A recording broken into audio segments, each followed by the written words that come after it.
इसी बीच एक और बड़ी जानकारी आ गई, आपको बता देते हैं। बड़ी खबर इस वक्त की, बड़ी जानकारी से आपको अपडेट करा देते हैं। तो बता दें आपको कि इस वक्त का एक बड़ा अपडेट दरअसल भोपाल से जानकारी है। बीजेपी से पीछे नहीं रहेगी कांग्रेस, बड़ी जानकारी है। दरअसल जल्दी हो सकती है 66 उम्मीदवारों के नामों की घोषणा। आपको बता दें कि बीजेपी मध्य प्रदेश ने नामों की घोषणा यहां पर कर दी है, सूची जारी कर दी है। अब इस रेस में कांग्रेस भी आगे बढ़ती हुई नजर आ रही है। उम्मीद है कि जल्दी 66 नामों की घोषणा यहां पर कर दी जाएगी, तो बीजेपी से पीछे नहीं रहेगी कांग्रेस। आपको बता रहे बड़ी खबर, जल्द 66 उम्मीदवारों के नामों की घोषणा कांग्रेस पार्टी यहां पर कर सकती है।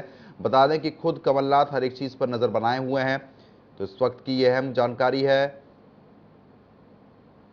66 उम्मीदवारों के नामों की घोषणा हो सकती है। खुद कमलनाथ नेताओं को दे चुके हैं संकेत। मालवा निमाड़ के 66 में से 30 सीटों पर कोई टकराहट नहीं है। आपको ये भी जानकारी दे रहे हैं कि जल्दी 66 उम्मीदवारों के नामों की घोषणा कांग्रेस पार्टी यहां पर कर सकती है। तो मध्य प्रदेश कांग्रेस लगातार हर एक चीज पर नजर बनाई हुई है। जिस तरीके से बीजेपी मध्य प्रदेश ने, आपको बता दें कि अपने उम्मीदवारों के नामों की घोषणा की, बड़े ही सोच समझ के सूची जारी हुई और अब इस रेस में कांग्रेस भी आगे बढ़ रही है। जानकारी मिली है कि 66 उम्मीदवारों के नामों की घोषणा जल्द हो सकती है। तो इस वक्त की ये बड़ी खबर है।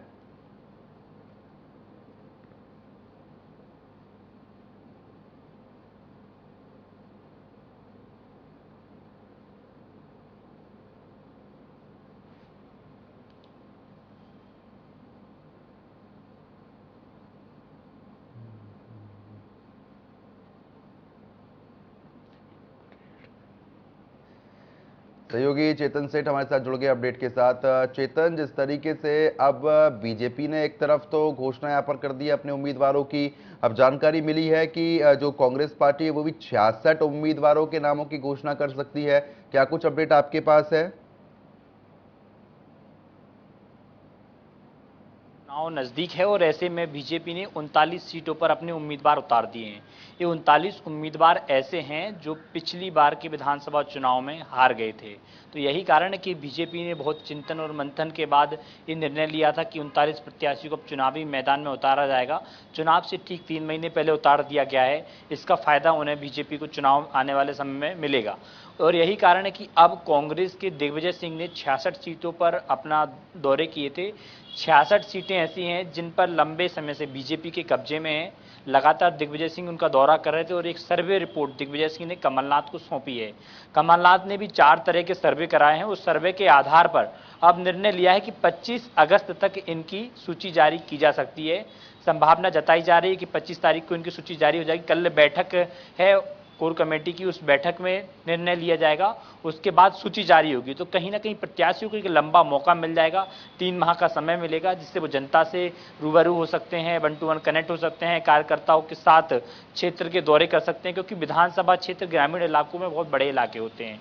लगभग 200-300 गांव हर विधानसभा में होते हैं। ऐसे में उनका दौरा करना कम समय मिलता है। चुनाव के समय जब टिकट का वितरण होता है तो उस दौरान समय कम मिलता है, तो दौरे कम हो पाते हैं, यानी कि जनता से रूबरू विधायक नहीं हो पाते। यही कारण है कि अब कांग्रेस, बीजेपी के बाद कांग्रेस भी अब मंथन चिंतन कर रही है और रिपोर्ट लिस्ट तैयार कर ली है और लिस्ट तैयार होने के बाद संभावना जताई जा रही है कि 25 तारीख को कमलनाथ ये सूची जारी करेंगे तो कहीं ना कहीं प्रत्याशियों को वो बड़ा फायदा मिल सकता है। बिल्कुल, लेकिन मौजूदा स्थिति में जिस तरीके से 66 उम्मीदवारों के नाम की जो बात यहाँ पर सामने आ रही है, क्योंकि देखिए बीजेपी तो बड़ा ही सोच समझ के उम्मीदवार उतार रही है, लेकिन अब कांग्रेस पार्टी भी पीछे नहीं है। कुछ अलग रणनीति यहाँ पर बनाई गई है क्या? क्योंकि कमलनाथ खुद हर एक चीज पर नजर बनाए हुए हैं। जो इन नामों की घोषणा होगी, जो ये नाम सेलेक्ट किए जा रहे हैं, वो किस हिसाब से हो रहे हैं?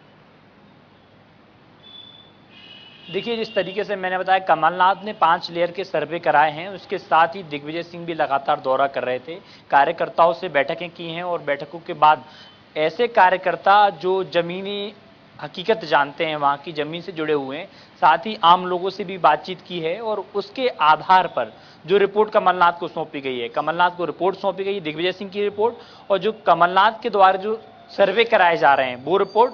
तीसरी जो कांग्रेस पार्टी एआईसीसी दिल्ली के द्वारा जो सर्वे कराए जा रहे हैं, उन सर्वे के आधार पर जो नाम सामने निकल कर आ रहे हैं उन रिपोर्ट का उसमें जिक्र किया गया है और ठीक है। उन नामों का ऐलान कर सकती है, क्योंकि यहाँ पर आर्थिक के तौर पर, सामाजिक तौर पर जिस समाज का सरोकार या संवाद ज्यादा लोग कर रहे हैं, कार्यकर्ता कर रहे हैं, क्योंकि एक विधानसभा में 5 से 7 प्रत्याशी ऐसे निकलकर सामने आ रहे हैं जो विधानसभा की ताल ठोक रहे हैं, यानी कि वो टिकट मांग रहे हैं। तो यानी कि कमलनाथ और दिग्विजय सिंह, कांग्रेस अब पूरी तरह से सक्रिय हो गई है और वो नहीं चाहते कि किसी भी विधानसभा पे ऐसे प्रत्याशियों को टिकट मिले जिसकी छवि ठीक नहीं है या जो हार जाए, जनाधार नहीं है। टिकट ऐसे प्रत्याशियों को दिया जाएगा जिसकी छवि अच्छी है, जनाधार है, समाज सरोकार है, लोगों से जुड़ा है, लंबे समय से राजनीति कर रहा है, युवा है। ऐसे लोगों को तवज्जो दी जाएगी। जिस लिस्ट में पहले जो नाम निकलकर सामने आएंगे उन लोगों की घोषणा होगी। चलो ठीक है, क्योंकि उन्हें एक लंबा चेतन बने रहिए हमारे साथ, आगे भी लगातार हम लोग आपसे अपडेट लेते रहेंगे।